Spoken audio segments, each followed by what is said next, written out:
Hello दोस्तों, all the very best NEET JRF exam के लिए। आज हम मीमांसा दर्शन की बात करते हैं। तो मीमांसा दर्शन में सबसे पहले ये जानना ज़रूरी है कि दो मत होते हैं, एक गुरु मत, एक भाट मत। तो जैसे कि कुमारिल भट्ट के शिष्य का नाम है प्रभाकर मिश्र। तो जो प्रभाकर का मत है, सिद्धांत है, वह गुरु मत है, और जो कुमारिल भट्ट का मत है, सिद्धांत है, वो भाट मत है। तो मीमांसा दर्शन में ये जानते हैं कि प्रमा क्या है।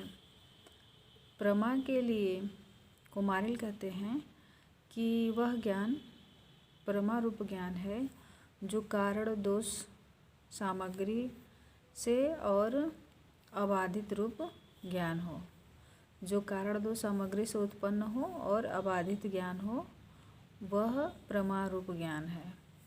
इनके बाद पार्थसारथी मिश्र कहते हैं कि प्रमा रूप वह ज्ञान है जो कारण दोष रहित, बाधक ज्ञान रहित, अग्रहिताग्राही यथार्थ ज्ञान हो, वह प्रमा रूप ज्ञान है। तो पहले जो इसमें कारण दोष रहित है, बाधक ज्ञान रहित है, अग्रहिताग्राही है, यथार्थ है, इन शब्दों को समझना बहुत ज़रूरी है। कुमारिल का जो प्रमा का सिद्धांत है उसमें वो अग्रहिताग्राही और यथार्थ ज्ञान जोड़ देने पे वो पार्थसारथी मिश्र का सिद्धांत हो जाता है।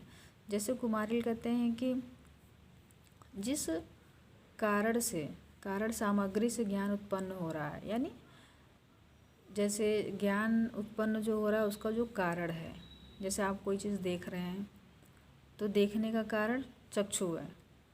तो उनका कहना है कि कारण दोष सामग्री से उत्पन्न, यानी कि कारण दोष रहित सामग्री से उत्पन्न, कारण दोष रहित यानी जो कारण है उसमें दोष नहीं होना चाहिए, उससे उत्पन्न जो ज्ञान है, और अबाधित ज्ञान, किसी अन्य ज्ञान से जो ज्ञान हुआ है, प्राप्त हुआ है, उसका बाध न हो, इस प्रकार का ज्ञान प्रमा रूप ज्ञान है। लेकिन पार्थसारथी मिश्र कहते हैं कि कारण दोष रहित, बाधक ज्ञान रहित, अग्रहिताग्राही यथार्थ ज्ञान रूप प्रमा रूप ज्ञान है। तो कारण दोष रहित, जिस कारण से ज्ञान उत्पन्न हो रहा है, जिस सामग्री से ज्ञान उत्पन्न हो रहा है, वो दोष रहित होना चाहिए। जैसे चक्षु से ज्ञान हमें हो रहा है, किसी वस्तु को देख रहे हैं, तो जो चक्षु है वो दोष रहित होना चाहिए, उसमें कोई व्याधि, रोग आदि से ग्रसित नहीं होना चाहिए। जैसे अगर आप श्वेत फूल को देखते हैं लेकिन आप पीलिया से ग्रसित हैं, तो श्वेत शंख या श्वेत फूल जो है वो आपको पीत नज़र आएगा, पीला लगेगा। लेकिन चूँकि वो वस्तु पीला कलर की है नहीं, जो देखने का कारण है, ज्ञान को देखने का जो कारण है यानी चक्षु, उसमें दोष है। तो उस कारण वह सामग्री हमें अन्य रंग की प्रत्यक्ष हो रही है, प्रतीत हो रही है। तो इसलिए कहा गया है कि कारण दोष रहित सामग्री से उत्पन्न ज्ञान, यानी जिस कारण से आपको ज्ञान उत्पन्न हो रहा है वो दोष रहित होना चाहिए। बाधक ज्ञान रहित या फिर अबाधित, यानी जो आपका ज्ञान है किसी अन्य ज्ञान से खंडित ना हो। जैसे रज्जु और सर्प का ज्ञान होता है, तो जो रज्जु है वो हमें सर्प प्रतीत होता है, तो जब हमें रज्जु ज्ञान हो जाता है तो सर्प रूप ज्ञान खंडित हो जाता है, बाधित हो जाता है। यानी ऐसा ज्ञान नहीं होना चाहिए जो किसी अन्य ज्ञान से बाधित हो जाए। तो अबाधित या बाधक ज्ञान रहित। अग्रहिताग्राही, ये एग्ज़ाम में पूछता भी है कि अग्रहिताग्राही का तात्पर्य है। तो अग्रहिताग्राही का मतलब होता है स्मृति की व्यावृत्ति, नया ज्ञान, ये तीनों इम्पॉर्टेंट है। स्मृति की व्यावृत्ति, नया ज्ञान या अज्ञात वस्तु का ज्ञान, ये अग्रहिताग्राही है। अग्रहिताग्राही यानी जो पहले से ग्रहण किया गया ना हो। यदि पहले से ग्रहण किया गया ज्ञान होगा तो उसकी स्मृति ज़रूर होगी, तो वह स्मृति से व्यावृत्त नहीं हो पाएगा, यानी स्मृति से अलग नहीं हो पाएगा। इसलिए जब नया ज्ञान होता है तो उसमें स्मृति बनी नहीं रहती है। तो स्मृति की व्यावृत्ति होती है, अज्ञात वस्तु का ज्ञान होता है और नया ज्ञान होता है। ये अग्रहिताग्राही का तात्पर्य है। उसके बाद यथार्थ ज्ञान, ये भी प्रश्न पूछता है कि यथार्थ ज्ञान से तात्पर्य है, तो ये भ्रम और संशय की व्यावृत्ति होती है। तो भ्रम और संशय की व्यावृत्ति यथार्थ ज्ञान में होता है, स्मृति की व्यावृत्ति अग्रहिताग्राही में होता है। तो ये प्रमारूप ज्ञान है मीमांसा का। तो मतलब मीमांसक का कहना है कि प्रमारूप ज्ञान वह है जो किसी ऐसे कारण सामग्री से उत्पन्न हो जो दोष युक्त ना हो, दोष रहित हो और स्मृति से व्यावृत्त ज्ञान हो, सत्य ज्ञान हो और अबाधित हो। इस प्रकार का ज्ञान प्रमारूप ज्ञान होता है। और प्रमा का जो कारण होता है, करण होता है, वह प्रमाण होता है। तो प्रमा यानी ज्ञान और क्या है मीमांसा दर्शन में, तो ज्ञान को अलग अलग माना गया है। जैसे प्रभाकर कहते हैं कि ज्ञान स्वप्रकाशक होता है। स्वप्रकाशक होने के साथ साथ वो अर्थ को भी प्रकाशित करता है और जानने वाले को यानी आत्मा को भी ज्ञाता के रूप में प्रकाशित करता है। यही उनका त्रिपुटी प्रत्यक्षवाद कहलाता है।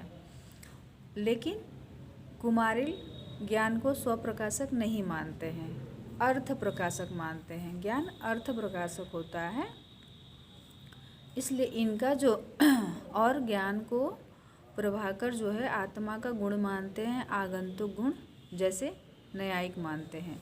लेकिन कुमारिल ज्ञान को आत्मा का आगंतुक गुण नहीं मानते हैं, आत्मा की क्रिया मानते हैं, व्यापार रूप मानते हैं, परिणाम रूप मानते हैं।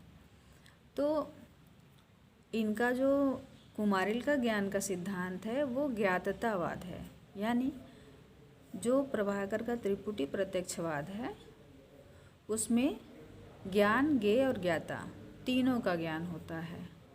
जैसे दीपक का उदाहरण दिया गया है कि जैसे कोई दीपक जलता है तो जब वो दीपक जल रहा है तो उसके इर्द गिर्द जितने भी वस्तुएं हैं वो प्रकाशित हो रही हैं, तो अर्थ प्रकाशक हो गया। जो दीप का लौ जल रहा है वो स्वयं को भी प्रकाशित कर रहा है, तो ज्ञान स्वप्रकाशक भी हो गया।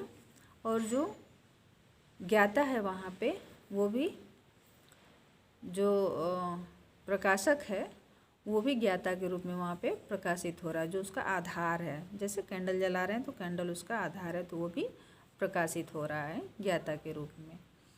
तो ये उनका त्रिपुटी प्रत्यक्षवाद है। और कुमारिल का ज्ञाततावाद है। ज्ञाततावाद का मतलब होता है कि जैसे कोई वस्तु ज्ञान, किसी वस्तु का ज्ञान हो चुका है, किसी पदार्थ का ज्ञान हो चुका है, तो उस पदार्थ में, उस वस्तु में ज्ञातता नामक धर्म उत्पन्न होता है।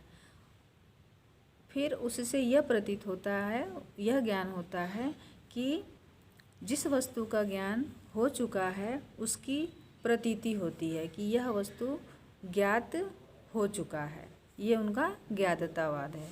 यानी हमें किसी वस्तु का ज्ञान हो गया है तो उस जो वस्तु जाना जा चुका है उस वस्तु में ज्ञातता नामक धर्म उत्पन्न होता है। हमें यह ज्ञान होता है कि वह वस्तु ज्ञात हो चुकी है, इसकी भी प्रतीति होती है, इसका भी ज्ञान होता है कि हम जान चुके हैं। मतलब उस वस्तु को हम जान रहे हैं, देख रहे हैं, और उसी समय हम देख रहे हैं, ये भी हमें ज्ञान हो रहा है। ये इनका ज्ञाततावाद है। इसके लिए वो कहते हैं कि जो ज्ञातता नामक धर्म है वो पदार्थ में होती है और ज्ञान की क्रिया ज्ञाता में होती है। इसके लिए वो चावल का उदाहरण दिए हैं कि जो पकाने वाला है वो ज्ञाता है, जो पाच्य है चावल वो पाच्य है, और पदार्थ है, वस्तु है, कर्म विषयक है, और करण विषयक यानी इनके ज्ञातता में कर्ता, कर्म विषयक, करण, फल, ये तीन ज्ञान होते हैं। कर्म विषयक चावल हो गया, करण विषयक अग्नि, फल जो पका हुआ चावल है। तो जो ज्ञातता नामक धर्म है वो चावल में होता है और उसके पकाने की क्रिया कर्ता में होती है। तो जो पाच्य चावल हो जाता है उससे यह ज्ञान होता है कि ये पक चुका है। तो ज्ञातता नामक धर्म गुण में ज्ञान में 3 प्रकार के ज्ञान होते हैं, कर्ता का, कर्म विषय का, कारण फल का। ये ज्ञाततावाद है कुमारिल का। और यदि अब प्रत्यक्ष अप्रमाण को देखा जाए तो जैमिनी 3 प्रमाण को मानते हैं, प्रत्यक्ष, शब्द, अनुमान। उसके बाद प्रभाकर आते हैं, 2 प्रमाण को उसमें समाहित करके 5 प्रमाण को मानते हैं, प्रत्यक्ष, अनुमान, शब्द, उपमान और अर्थापत्ति। फिर कुमारी लाते हैं, एक और प्रमाण को उसमें समाहित करके वो 6 प्रमाण को मानते हैं, 6वां होता है अनुपलब्धि प्रमाण। तो यदि प्रत्यक्ष प्रमाण देखा जाए कि क्या होता है, तो प्रत्यक्ष प्रमाण के लिए प्रभाकर कहते हैं साक्षात प्रतीति प्रत्यक्षम, यानी जो साक्षात प्रत्यक्ष होता है वो प्रत्यक्ष है। और कुमारिल कहते हैं कारण दोष रहित, बाधक ज्ञान रहित, इंद्रियार्थ सन्निकर्ष जन्य ज्ञान प्रत्यक्ष ज्ञान है। ये कुमारिल का है। और दोनों लोग प्रत्यक्ष में सविकल्प और निर्विकल्प को स्वीकारते हैं, जैसे कि न्यायिक में है, लेकिन ये प्रत्यक्ष के प्रकार नहीं, उनकी अवस्था है। निर्विकल्प सविकल्प क्या है? सविकल्प की पूर्वावस्था निर्विकल्प है। जैसे आप किसी वस्तु को दूर से देख रहे हैं और वो स्पष्ट नहीं हो रहा है कि वो क्या है, लेकिन कुछ तो दिख रहा है, तो ये निर्विकल्प की अवस्था है। उसके बाद जब आप जान जाते हैं और करीब से देखते हैं और स्पष्ट हो जाता है कि अच्छा ये फला वस्तु है, यानी ये एक वृक्ष है या सूखा हुआ वृक्ष का स्थाणु जिसको बोलते हैं वो है, यानी खंबा है, कुछ भी है, जो भी है वो प्रत्यक्ष हो गया, स्पष्ट हो गया कि वो क्या है, तो ये सविकल्प की अवस्था है। न्यायिक में और मीमांसक में थोड़ा सा भेद होता है कि निर्विकल्प की अवस्था में सामर्थ्य प्रवृत्ति को न्यायिक स्वीकार नहीं करते हैं, लेकिन मीमांसक निर्विकल्प की स्थिति में सामर्थ्य प्रवृत्ति को स्वीकार करते हैं। वो कहते हैं जैसे किसी विक्षिप्त मनुष्य में, पशु में या बालक में, या कभी कभी विवेकशील प्राणी भी किसी जल्दबाजी में या किसी ऐसी मनोदशा हो जो ठीक ना हो, तो उस स्थिति में भी वो निर्विकल्प की अवस्था में रहता है। जैसे आप इसके लिए ये सोच सकते हैं कि कभी कभी ऐसा होता है कि आप कुछ सोच रहे होते हैं और किसी की तरफ देख रहे होते हैं, तो उसको लगता है कि आप उसे देख रहे हैं, लेकिन एक्चुअल में आप प्रत्यक्ष किसी चीज़ का नहीं करते हैं और आप कुछ सोचते रहते हैं, तो वो निर्विकल्प की अवस्था होती है। या फिर कभी कभी आपके सामने से ही कोई चला जाता है और आप ध्यान नहीं दे पाते हैं, कहीं और ध्यान होता है, तो वो भी निर्विकल्प की अवस्था होती है। तो ये इसके लिए ये अंतर है न्यायिक में और मीमांसक में कि निर्विकल्प की अवस्था में वो सामर्थ्य प्रवृत्ति को स्वीकार नहीं करते हैं और मीमांसक करते हैं। और अनुमान प्रमाण जो न्यायिक का है वही मीमांसक का है, सिर्फ अंतर इतना है कि जो 5 अवयव हैं, प्रतिज्ञा हेतु, उदाहरण, उपनय, निगमन, तो शुरुआत के प्रारंभ के 3 प्रतिज्ञा हेतु उदाहरण को मानते हैं मीमांसक, या फिर उदाहरण, उपनय, निगमन, यहाँ से 3 को वो मानते हैं। सिर्फ इतना ही अंतर है मीमांसक में और न्यायिक में। और उपमान प्रमाण को देखा जाए तो उपमान प्रमाण में थोड़ा भेद है न्यायिक में और मीमांसक में। जैसे न्यायिक का जो आप्तवाक्य है उपमान प्रमाण का, गो सदृश गवया, और मीमांसक का जो आप्तवाक्य है उपमान प्रमाण का वो है गवया सदृश गो। तो अब इसका मतलब क्या है? जब न्यायिक कह रहे हैं गो सदृश गवया, यानी जो नील गाय है वो गाय के समान है, ये न्याय का कथन है। नील गाय गाय के समान है। और ये कहते हैं यह ज्ञान इनको संज्ञा संगी संबंध के आधार पे होता है।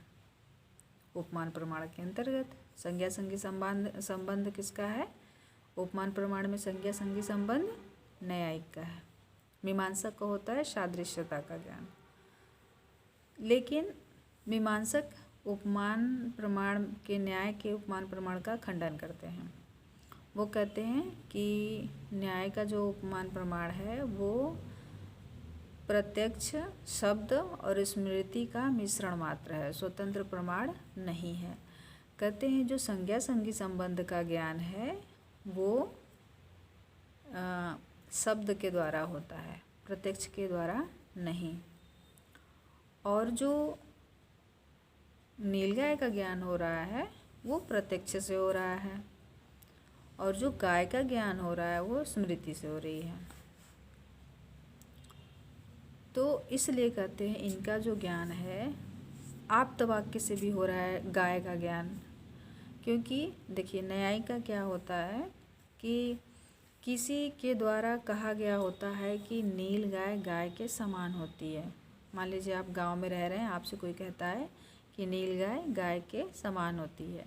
फिर आप जंगल में कभी जाते हैं और एक पशु देखते हैं, तो उस समय जो दृश्यमान पशु है उसको देख करके कोई आप्त वाक्य जो है आप्त व्यक्ति के द्वारा कहा हुआ कथन है कि नील गाय गाय के समान होती, इसकी आपको स्मृति होती है। तो इस आधार पे आप नील गाय को जो सदृश पशु है कहते हैं नील गाय गाय के समान है। तो आप किसी आप्त कथन के द्वारा कहते हैं जिसकी स्मृति होती है, किसी कहे हुए व्यक्ति की कथन की उस समय आपको स्मृति होती है। और संज्ञा संगी संबंध का ज्ञान शब्द प्रमाण के आधार पर होता है, ऐसा मीमांसक कहते हैं। इसलिए वो कहते हैं कि जो न्यायिक का उपमान प्रमाण है वो प्रत्यक्ष शब्द और स्मृति का मिश्रण मात्र है। और जो मीमांसक का उपमान प्रमाण है गवया सदृश गो, तो वो कहते हैं जो गो के सदृश पशु है, गो के सदृश पशु गवय है, उसका ज्ञान सादृश्यता के आधार पे होता है। जैसे जब वो जंगल में जाते हैं और गो सदृश पशु उनको प्रत्यक्ष होता है, दिखता है, वो किसी एक ऐसे पशु को देखते हैं जो गाय के समान होती है लेकिन गाय नहीं होती है, तो जो उनका स्वयं का प्रत्यक्ष किया हुआ अनुभूत किया हुआ ज्ञान होता है, तो उस समय वो बोलते हैं गाय नील गाय के समान है इसलिए यह नील गाय है।